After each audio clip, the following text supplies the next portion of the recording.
Valérie, pouvez-vous me dire qu'est-ce que vous avez vu d'abord dans les premiers instants? Comment ça s'est passé? J'étais sur la voie de service. L'accident est déjà eu lieu. Je trouve ça dur. Il y a déjà les voitures qui sont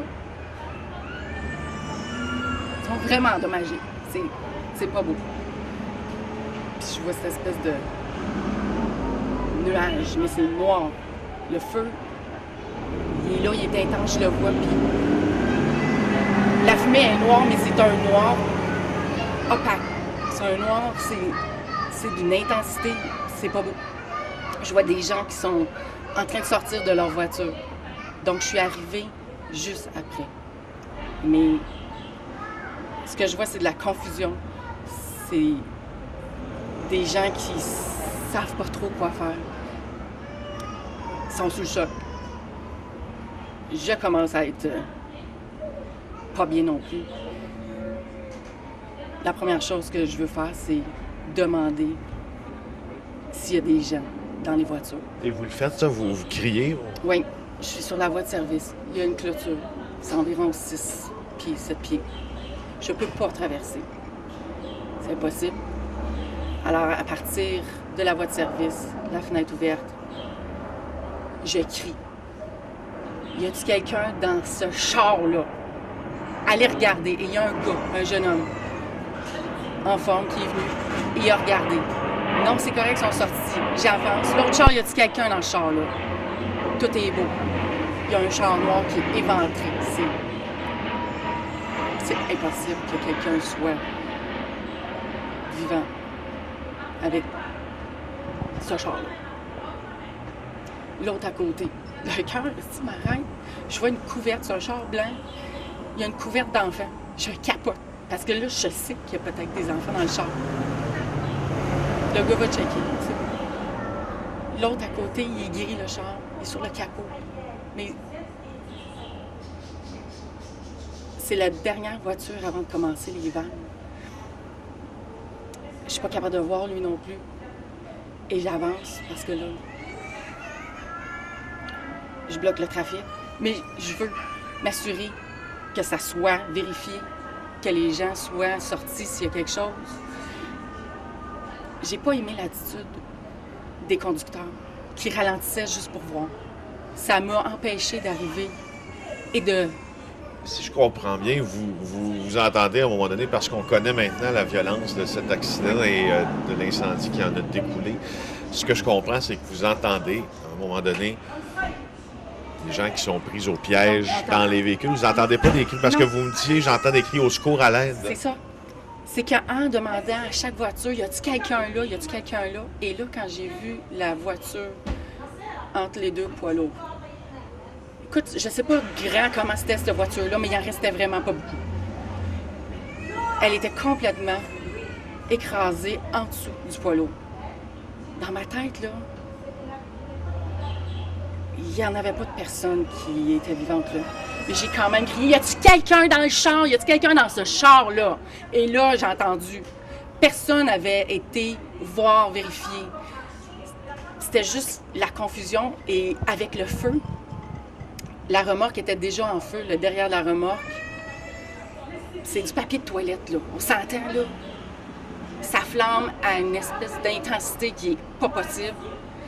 Et là, j'entends « à l'aide ». Et là, j'étais là, il y a quelqu'un dans le char. Et là, je crie. Je crie pour annoncer aux gens qui sont de l'autre côté qu'il y a quelqu'un dans le char. Et la personne au secours, à l'aide, j'entends une autre personne.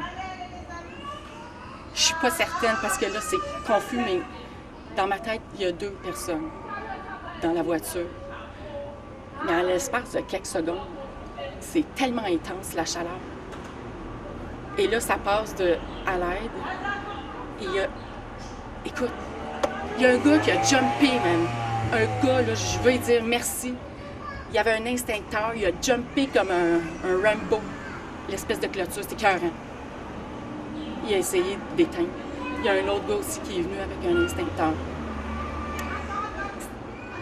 J'entends ce récit-là, puis moi je trouve ça très... ça semble être confrontant pour vous, dans le sens où c'est probablement aussi un traumatisme pour vous, vous avez vécu, puis pour tous les gens qui étaient près de cette scène-là, n'est-ce pas? Oui, c'est sûr. T'entends quelqu'un demander de l'aide, tu sais que ça va pas bien. La situation, là, il n'y a rien de positif.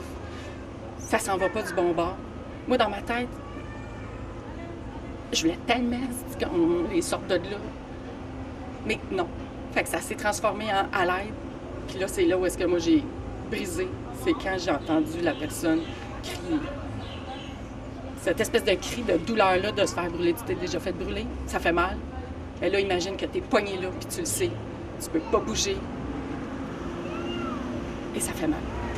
Et après avoir décanté ça pendant un peu moins de 24 heures, déjà, si on peut rappeler ça décanté, comment vous vivez les conséquences de l'événement, sachant sa gravité aussi maintenant? Personne ne peut vivre ça comme il faut. Là.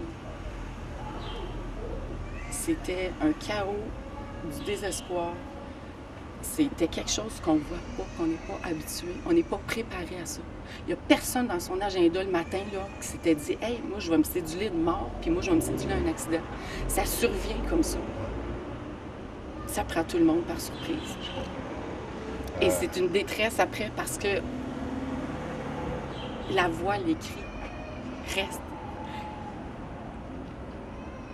Puis tu te demandes qu'est-ce que j'aurais pu faire de plus, qu'est-ce que je... Ben non, tu peux pas. Alors c'est... Une bonne pensée pour tous ceux qui ont tenté d'intervenir. Écoute, vraiment là, et c'est pour ça que ce matin, j'ai accepté ton invitation. Les gens qui étaient là, les civils, qui ont tout fait ce qui était possible. Chaque personne a eu un rôle.